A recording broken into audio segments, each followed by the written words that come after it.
માટે, જેમણે કથા શ્રવણ કરી છે એમના માટે નહીં.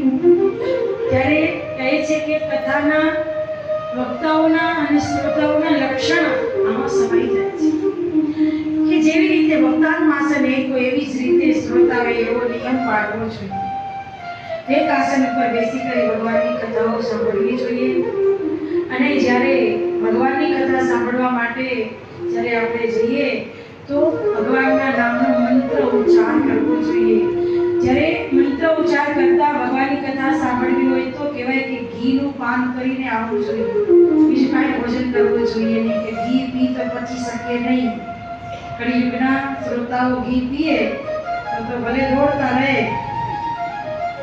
ઘી ના પી શકીએ તો દૂધ પીવાનું, કે દૂધ પણ પચતું નથી તો એક ટાઈમ જમવાનું.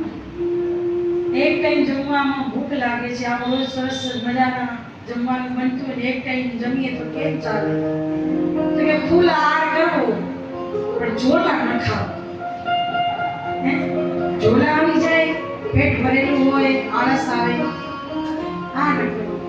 આવા નિયમથી જ્યારે ધુંધુકારીએ કથા સાંભળી છે, તરસ લાગે પ્રેત પાણી ન પી શકે, ભૂખ લાગે પ્રેત જમી ન શકે, એક આસન એટલે વાંસ ઉપર એ બિરાજમાન થયો છે. વાંસ એ જેને કહેવાય કે વાસનાનો અંત થાય ત્યારે જ દિવ્યતા પ્રાપ્ત થાય છે.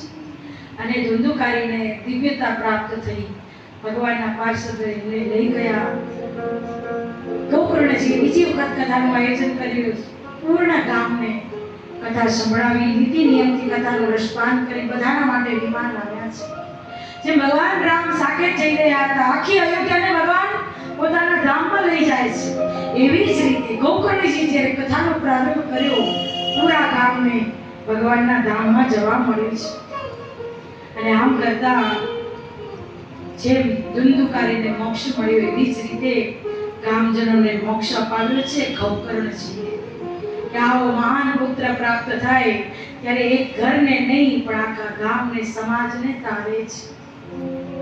અને આમ કરતા એ 2 અધ્યાયની કથા ભગવાનના ચરણમાં. અને હવે કથાના વક્તા અને શ્રોતાના લક્ષણની કથા કહેવામાં આવી છે.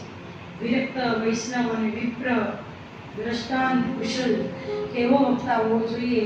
જાન બરાબર હોય પણ લાડો બરાબર ન હોય તો જાનિયાની કિંમત આવે નહીં. તો લાડો વ્યવસ્થિત શોધવો જરૂર.